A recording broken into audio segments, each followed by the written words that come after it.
Welcome to Unholy Vibes. Yet again, it's me, your boy, your host, Alex. And today we have another very special guest, Anna.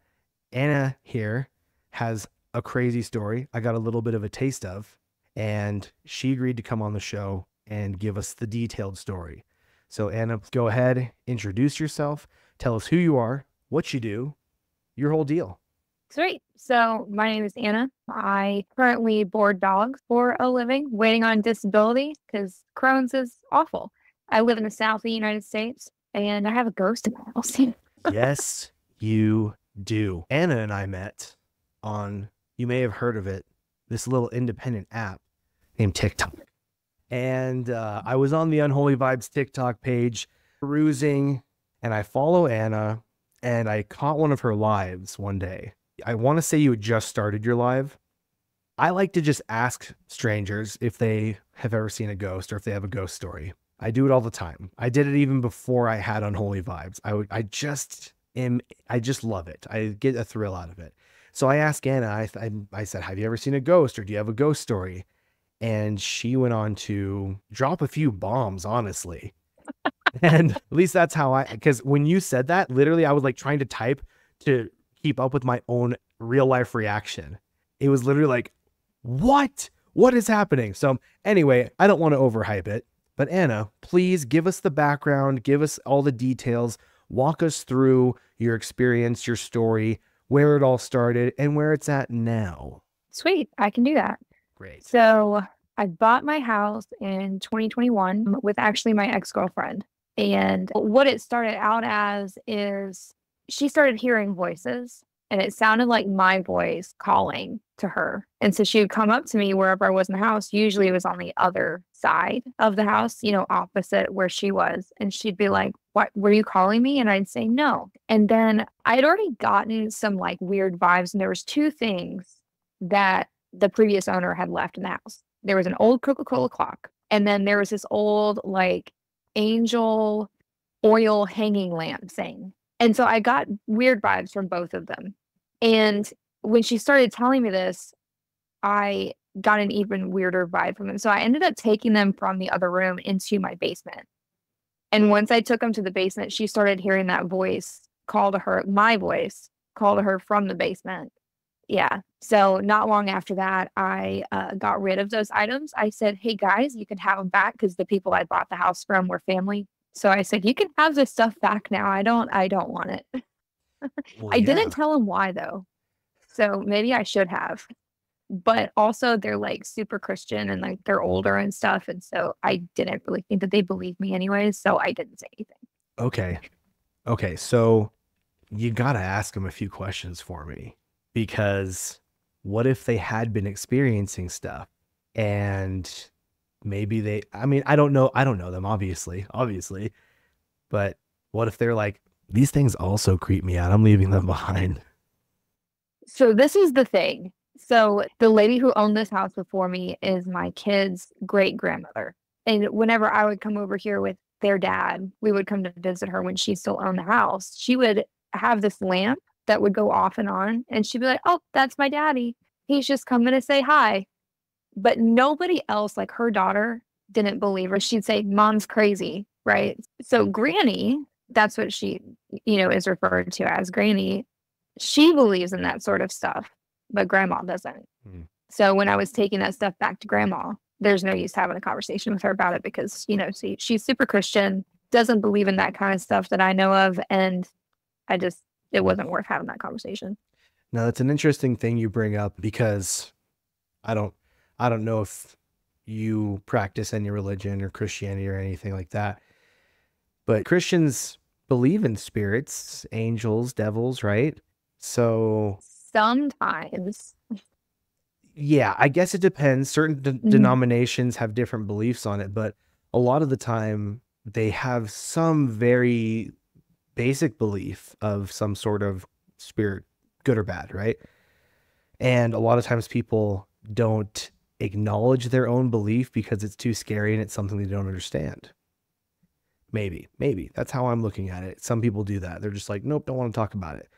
Uh, anyway, I digress. So you got rid of the items, the clock and the lamp, you said? Mm-hmm. Yep. Did things keep happening after you got rid of those items? So as far as the voices, I never heard the voices. So my ex-girlfriend heard the voices, and apparently it was my voice that was calling to her. But no, I still have things that happened to me. After that, I had a little pumpkin guy that I got from Publix, had those little googly eyes, little fuzzy hair and everything. I had them on top of my shelf. One of them would turn. And so like it would be facing directly out. But then, like I'd leave and go somewhere and then come back and it's facing the other direction after nobody had been in the house. Okay. Spooky. We love it. Okay. Spooky, right? More recently, what happens is I'll listen to my music on my phone in the shower. Well, the phone's not in the shower, but Right. it's on the Right. Yeah. counter. Yeah. Yeah. And then all of a sudden, I'm like, why did my music turn off? It didn't. It just got like the volume got reduced by like 75% and nobody touched it. Interesting. Yeah. And that's happened probably about 5 times in the last couple weeks, actually. Okay. I'm going to ask a little bit of background here on your ex-girlfriend. Did she have a history of spooky stuff or being sensitive to spooky things or being able to see or hear things that no one else could? I don't remember, to be honest with you, because we broke up at the beginning of 2022. Oh, so it's been a minute. Okay. It's been a while. Yeah. And so we didn't even live in this house together for a full year. I've always had those sort of things happen to me, but I don't remember. Maybe she had, maybe she hadn't. I just kind of took all of that information that I gained from that part of, my life and said, oh, trash can. Just kind of stuck it in there. So that's I gotta free up space somehow. Okay. Yeah, no, I get it. Clean up space on the hard drive. So 100%. what you're saying is you don't want to give her a call right now and ask her the questions? I don't even have her number. She deleted my phone number. She only talks to me via email, and she lives somewhere almost in the Pacific Northwest. So yeah. I was joking. No I definitely would not have expected you to reach out to her. Just kidding. I'm just kidding. Okay. No, okay. So from what you remember though, she heard your voice. What were you saying? What was this voice saying in your voice, I should ask? I remember it said, hey. It may have said like, hey, Lacey, but basically it was me, my voice, trying to get her attention. And at first she heard it from the side of the house that had the bedrooms in it. And I was on the complete other side of the house, which is closer to like the living room and the kitchen. And then after I moved those items down into the basement, it was coming from the basement. So I don't know if it was like right there at the top of the basement stairs. Or if maybe she heard it like echoing. I don't know. But another thing about the basement is that I'll go down there sometimes and it will smell heavily like cigarette smoke. Oh. Nobody smokes cigarettes. The last time, cigarettes have been smoked in my basement since I've owned the house, but only because it was super, super cold, and that was before I quit smoking. Gotcha. But that would have had to been a year ago. And there's no reason for just cigarette smoke to be popping up out of nowhere. Right. More questions emerge. Okay, so I had an episode back in season 1. A woman told me that she would smell cigarette smoke. Same kind of situation. Like there's been no smoke, right? It'd be somewhere it's like she doesn't smoke, I don't think. But she would smell cigarette smoke, and she saw that as a sign of her grandpa checking in on her or something like that. And I think it's interesting because you said that your grandma would say like, oh, that's just so-and-so saying hi, right? So that was actually my ex-husband's grandmother. Ex-husband's grandmother. Sorry. Yeah. It's so hard to keep track of the family tree, I know. It's all over the place. It'd be like that. So I apologize if I'm getting things mixed up. So ex-husband's grandmother had a very kind of similar thing she would go to and say, oh, it's just so-and-so. So let me ask you this. Would you, if something started happening to you, are you going to be like, no, thanks, that's too scary for me? Or are you going to try and be like, maybe it's, whoever trying to just say hi? Like, where does your mind go to? The latter. So I've had things happen before where for no reason at all, I knew it was my grandfather coming to say hi. Okay. Like, hey, I'm still here. There was even one time where a white moth appeared out of nowhere in an apartment that I used to live in. And I just knew it was my friend that I was friends with in college after, and she'd already passed away. Okay. So like, I believe in that feeling where like, you just know without any logic behind it. That's not to say it's not spooky, because it is a little bit spooky sometimes, but sometimes you just know what it is and you don't have to worry about it, so. It's the gut feeling, the intuition. A Mhm. lot of people, I don't know if you're spiritual or religious or any of that, but different people of different, like wherever they fall on that spectrum. Some people say they have a deep spiritual connection with the spirit realm or spirit world, or different wavelengths or dimensions. And I think certain people do naturally have a thing that others don't. Because, broken record for anyone who listens to this show, I'm not sensitive to spiritual things. I don't have spooky experiences. I don't have really holy experiences.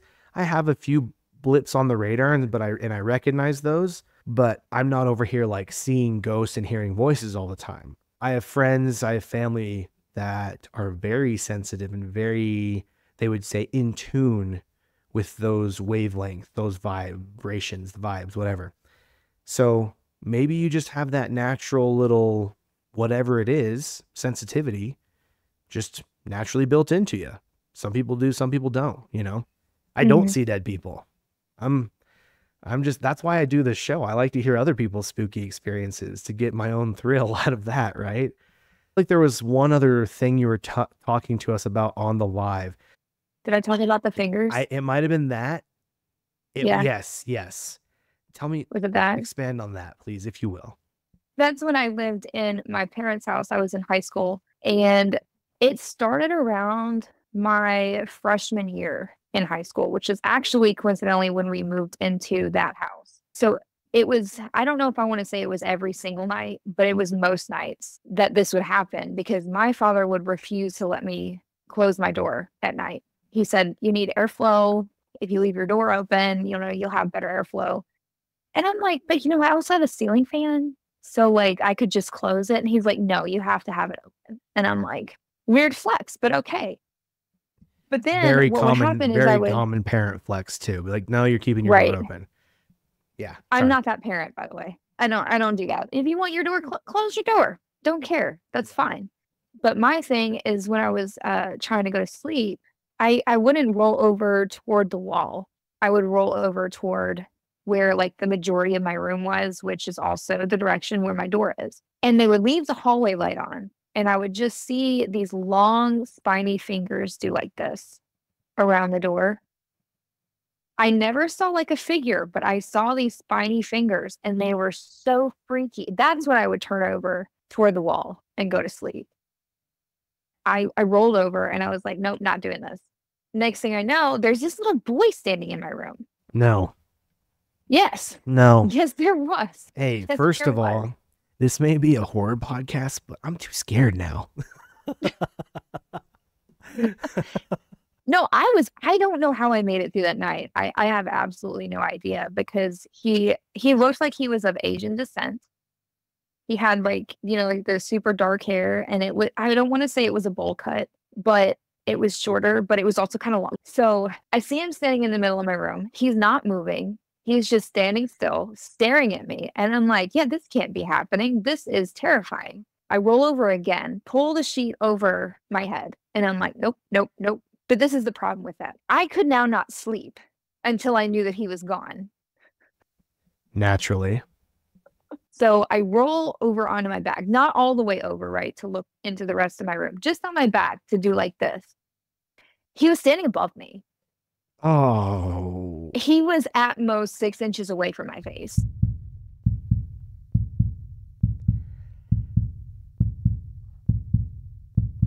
I'm glad we saved that one for last. Holy shit. Dude. Yeah, that was awful. I got the unholy vibes. You know what I mean? Dude, that is wild. That's wild. Did this only happen one time? I only saw him one time. And the fingers were only one time as well? No, that happened a lot. Okay, that happened a lot. which is worse. Yeah, because it had a very negative energy and feeling to it. When I would see those fingers, it was just like, you know what's coming now. And I'm like, no, I don't. Go away. Like, I don't want any part of this. It's not an exaggeration to say I would perish. The first time I'd be like, gone, soul's left the body, I'm done for.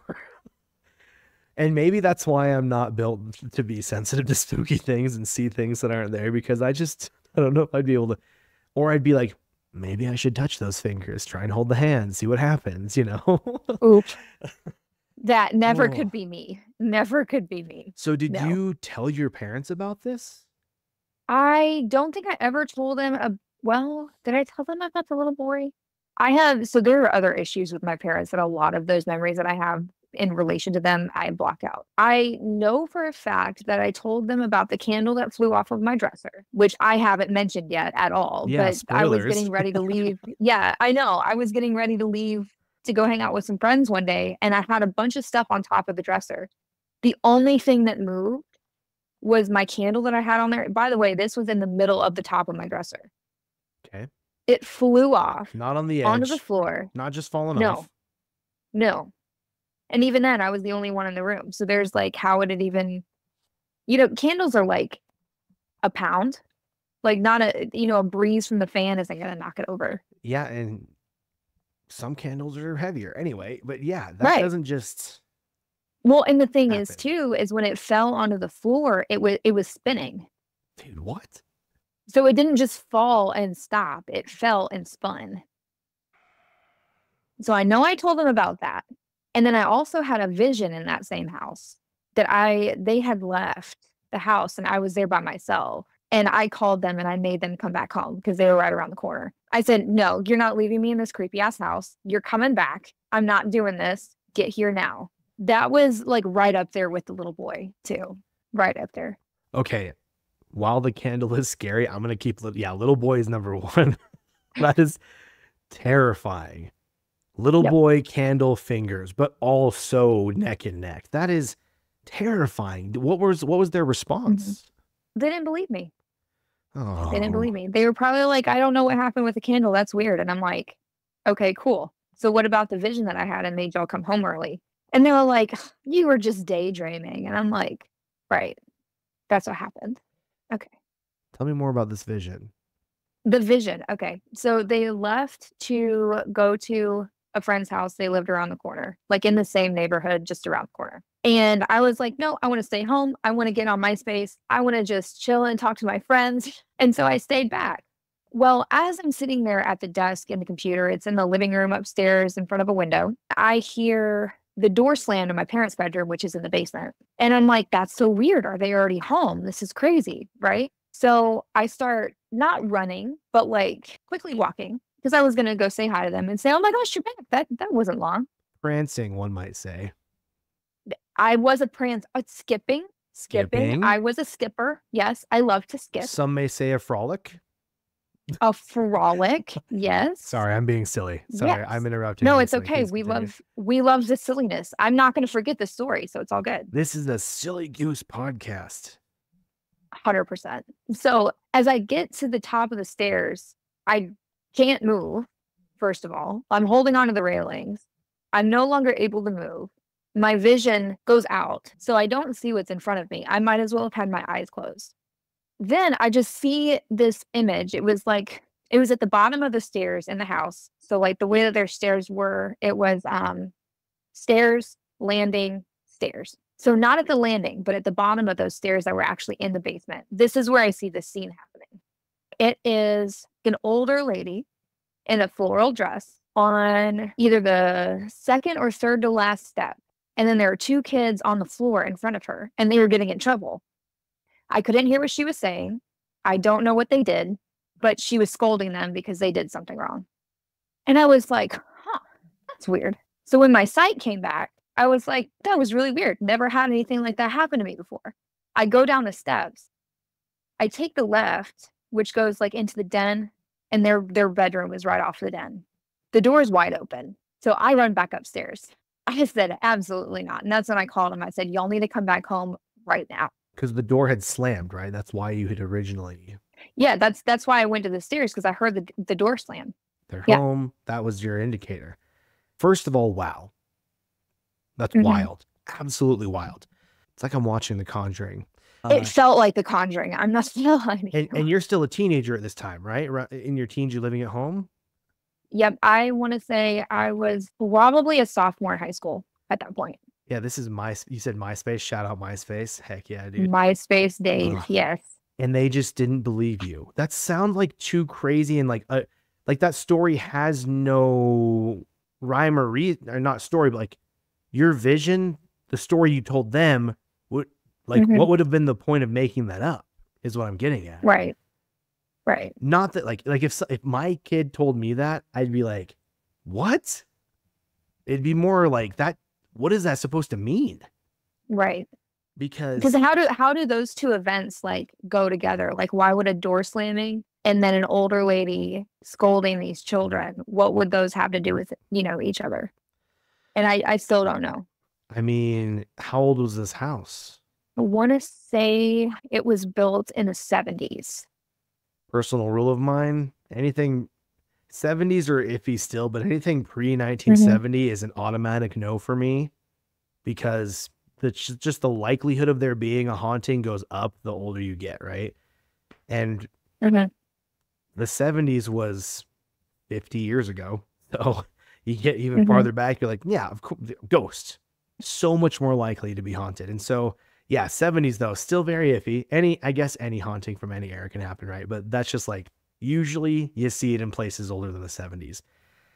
And there's also a lot of, before I even get into my speculation, what do you think that was about? What do you think that experience was? You say a vision, but what? Let's unpack that a little bit. I honestly, I don't know. I do know that there was a lady who passed away in that house from natural causes. Got him. And so, yeah.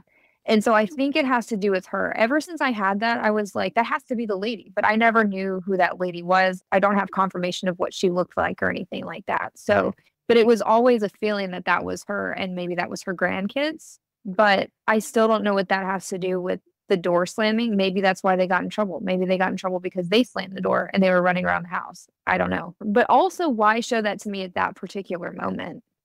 What was the point? Right. You know what it was? It's so you could come on here and tell the story one day. Oh, 100%. You need more ammunition here. We need to give you more stories. Oh yeah, yeah.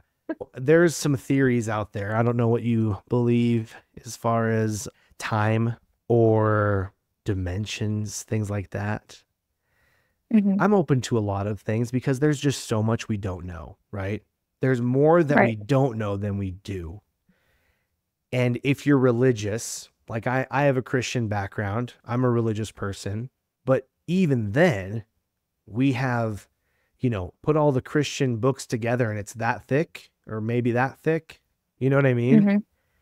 Harry Potter's got more pages. You know what I mean? Like there's more lore in all these other things.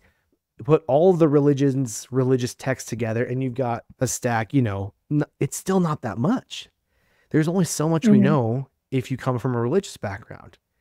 So what else, right? You're filling in some blanks, which you would say, maybe those are the only important things I need to know. Sure, maybe. But then you get into things like this.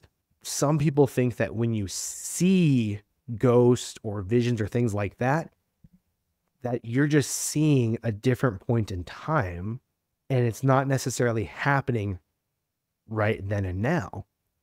So maybe that was it. Maybe you just saw a little blip into the past, which maybe they look and see you as a ghost. I don't know, right? It's just fun to talk about, fun to think about. It still just boggles my mind. What was the point?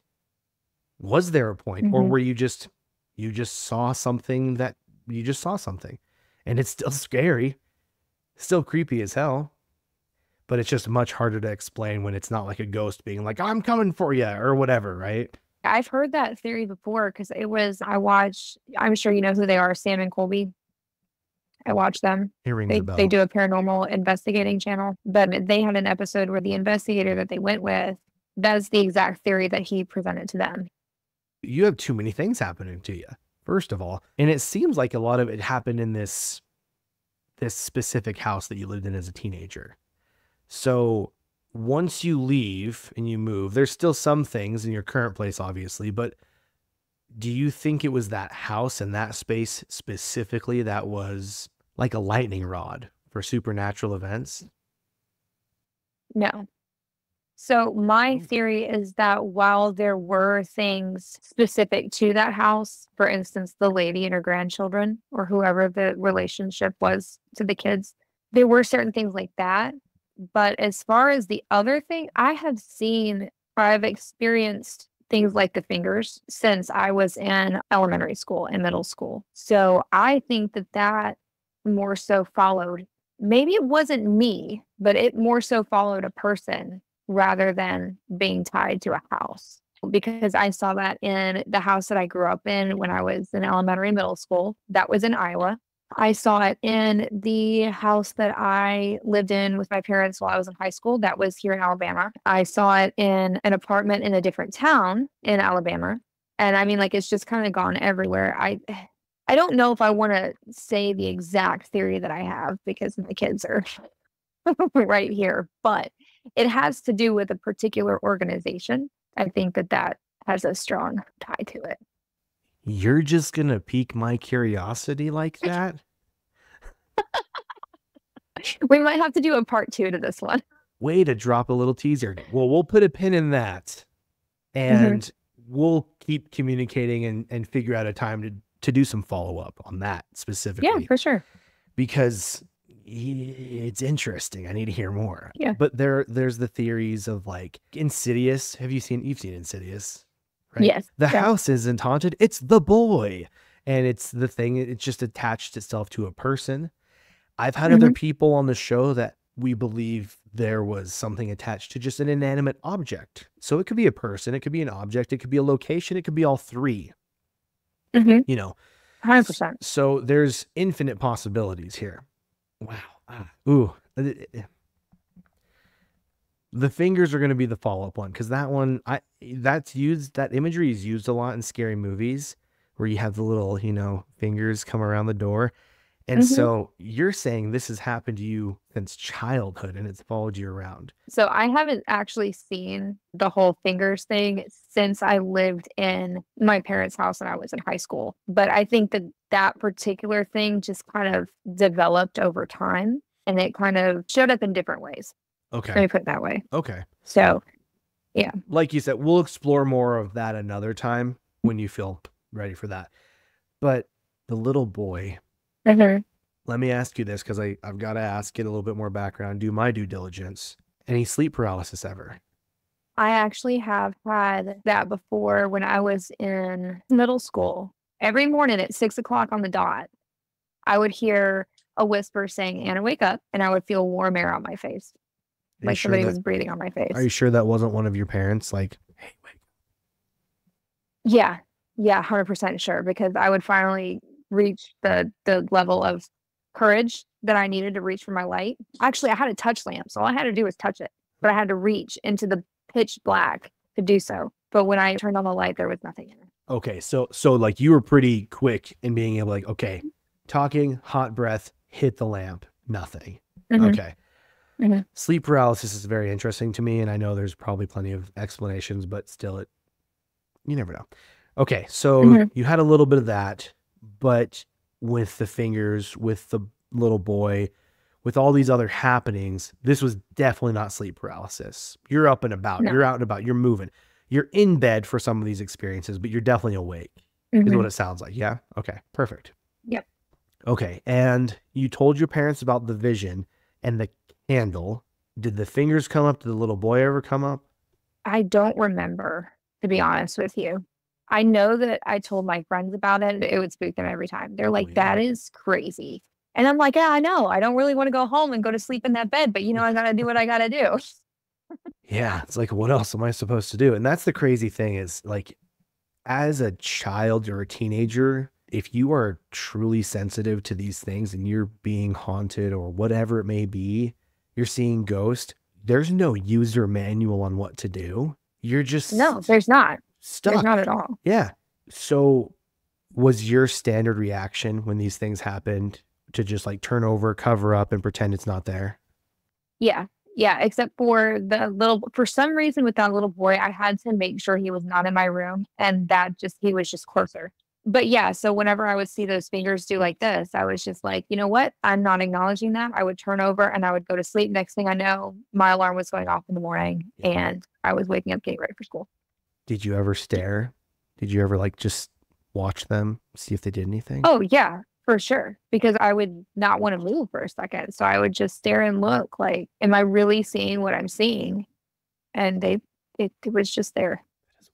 And so I'm like, nope, I'm going to sleep now for sure.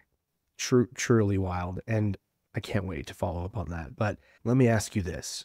You don't have to get too deep into it if you don't want to, because it's like your own personal stuff. Did you grow up religious or spiritual? Yes, I was raised Catholic at first because my mom is Catholic. And then we switched and started going to a Lutheran church, which is, Christianity, just a different denomination because my grandparents were Lutheran. So we went to the Lutheran church. And then once we moved from Iowa to Alabama, my parents had found a Presbyterian church and we started going to the Presbyterian church. But since I moved out of their house and I'm doing my own thing, I tried a non-denominational church. I didn't really care for it. So I'm more spiritual than I am religious for sure. Right. So you have quite a background in religion though. Do you, like now with your current life, when you experience anything, what is your go-to? Do you sage? Do you pray? What do you try and do or do you just say, no, thanks, not acknowledging it? Like you kind of use that as the standard. So I do try to sage. I haven't done it in a while because life has been crazy. But I mean, just for a specific example, when my phone turns down, while I'm in the shower or whatever, I just say, hey, could you not do that? And then I, reach for it and I turn it back up. I'm like, that's not what we're doing today. I'm listening to my songs, man. You're ruining the vibe.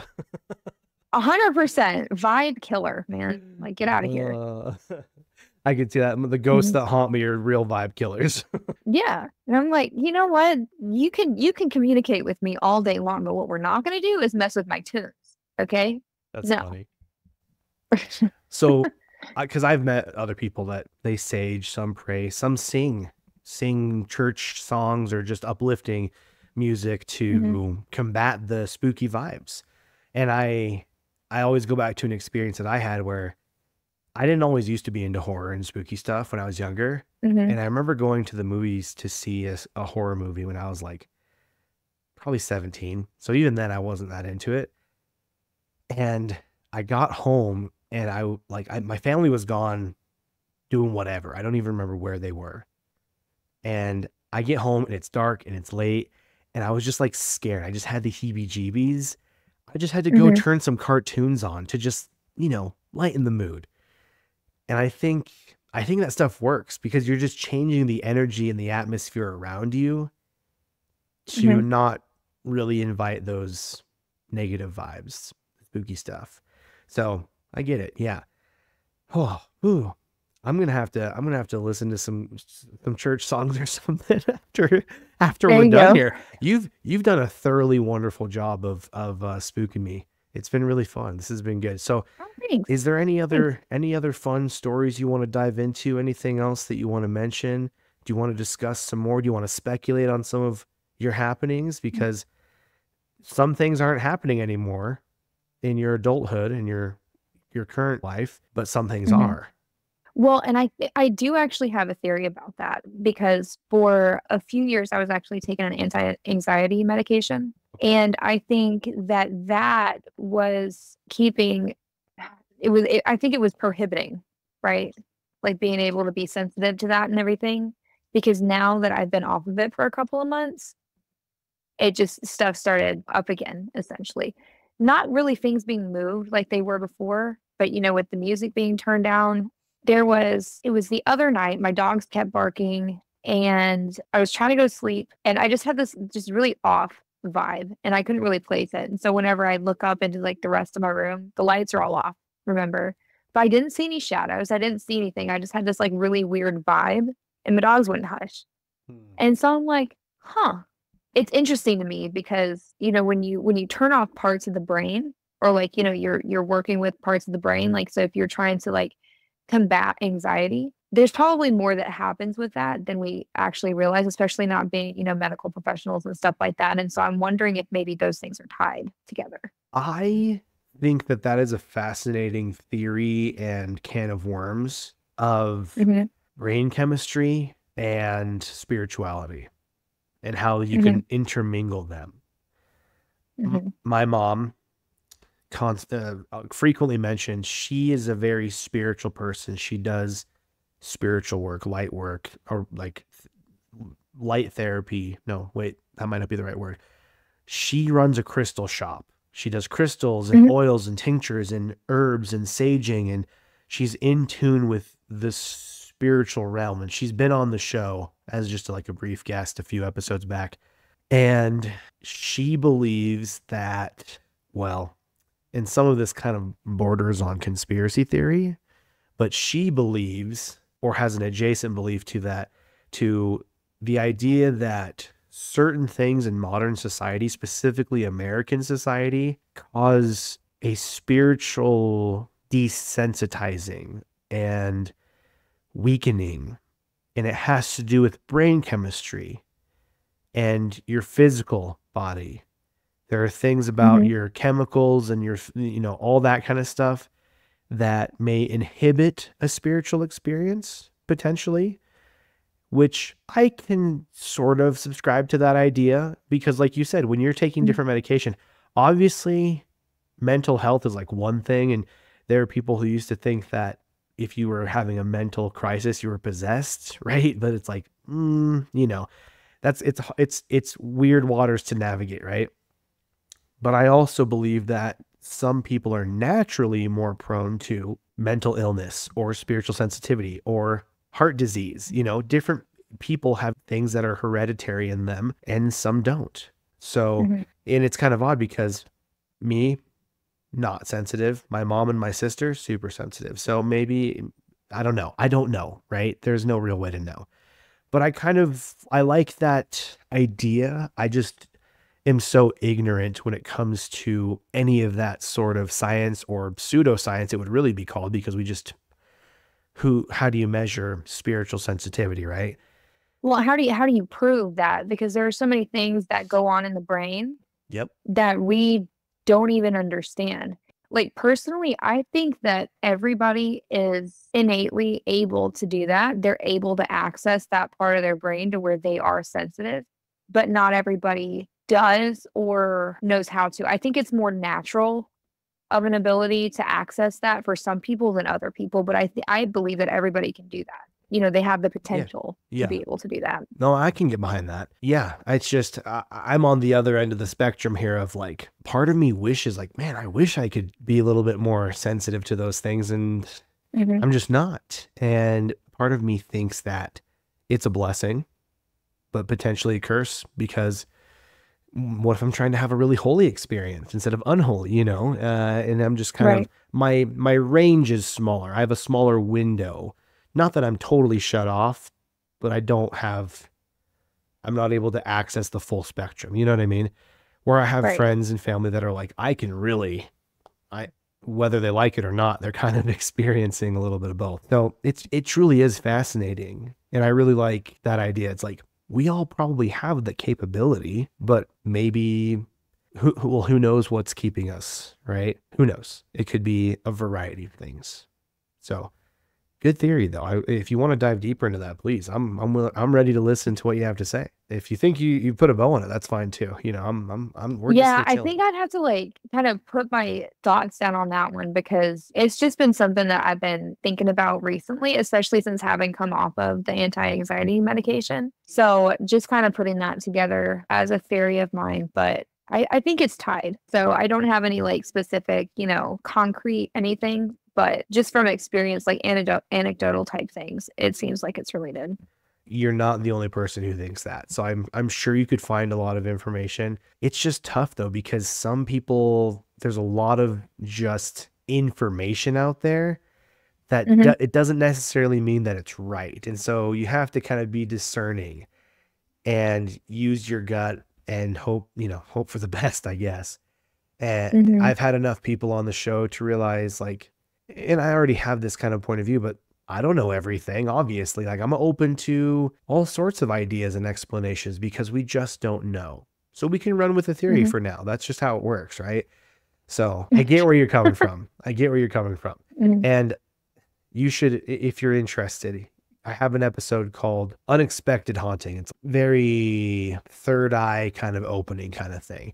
And when I was interviewing this woman, I it's so not in my realm that I was just like, this is wild, but I'm here for it. I'm here for the ride. I'm here to hear what your experiences are and what you have to say, because it just kind of helps add, we're just taking pieces here and there and hoping they fit together. Right. Mhm. So anyway, any other stories you want to share with us? You want to give me one last shiver down the spine before we go? Sure, I got one. Oh, dude, a I got one. bottomless well of Okay. spooky. So this one, it might be a little bit spooky, but it's more confusing to me. And the reason I'm saying this is because maybe somebody who watches this will actually have an answer for me, because Google doesn't have one. Okay. Okay. Google doesn't have one. So there was one day where I set up my space to do like a little meditation. And so I got my yoga mat out, because when I meditate, I usually like to lay down on my yoga mat. Got my candles set up. Well, what happened was the candles that I used at the same time, they were all different scents. They took me back to my childhood. It ended up being a childhood regression thing. That's all I'm going to say about that right now. But what ended up happening is I had this, it was a name that came up into my head. I could just see it spelled out in my head. And it was Helvec. And I guess it's pronounced Helvec, Okay. but I don't know what that means. And I've been trying to figure out what it was, because, when you're meditating, I don't know. I don't know enough about meditating to know, like, oh, do just, words just come out, or do names just come out at you? Sometimes with people, they'll have like their spirit guides or whatever, like their names will come out. Right. But I can't find that name anywhere. And I just think it's so strange, because it's not anything that I have said before that I know of. It's not anything that I've come across. It's not anything that I've heard. And Google doesn't even know. And I just think that that's so crazy. That is odd. And this kind of ties in with the one I was telling you about with that previous guest. I don't know. I know so little about spiritual awakenings and meditation, but maybe you might look at that and say, that might be someone that knows a little more, and you might be able to pick up on things that I'm not, because I'm not in that realm. So yeah, that is interesting. I'll ask my mom about that, because she is in that stuff, my mom, whatever. But hey, Yeah. she's a resource, Anything else you want to dive into or speculate or talk about? I can't think of anything else. Well, listen, Mm. part 2 coming soon, right? Let's do this again. And I am sure there's plenty of questions I should have asked you, but it's hard for me to think of these things in the moment. I'll be editing and be like, I need to DM her, So Yeah. just be ready for more questions. Be ready to do a part 2 whenever, no rush. Just wanted to say I really appreciate you coming on the show and telling us your stories. I can't wait to have you on again. And I hope you had a decent time. I hope you had fun. I hope you had a silly goose time. Thank you. Just thank you so much. If you want, please tell people where they can find you, where they can reach you, any social medias you want them to follow, give them your @, and I'll obviously post them in the description as well. Yeah, for sure. So most of my, actually, if not all of my social medias, it's gonna be some sort of variation of Zechius, Zechius, or Zechius11. So TikTok, I think, is Zechius11.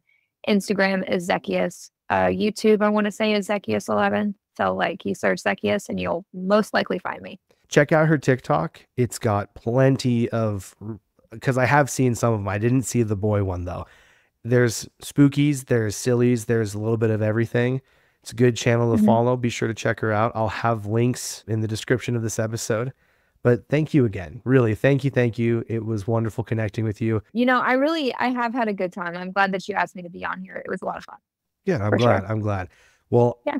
That's all for this episode, everyone. If you have any questions about these stories, reach out to me on Instagram or on TikTok at Unholy Vibes Pod, or YouTube at Unholy Vibes Pod. It's all the same, guys. So reach out if you have any questions, comments, concerns, you want some follow-up, you want to hear more from Anna with these stories, and we'll reconnect and get more out of her, right? Thank you all for listening. This has been Unholy Vibes. Stay spooky, and be sure to refer any of your friends or family that may have suffered from spooky stories or ghosts or anything like that, anything in between. You guys know the spiel. Thank you, and we'll see you next time.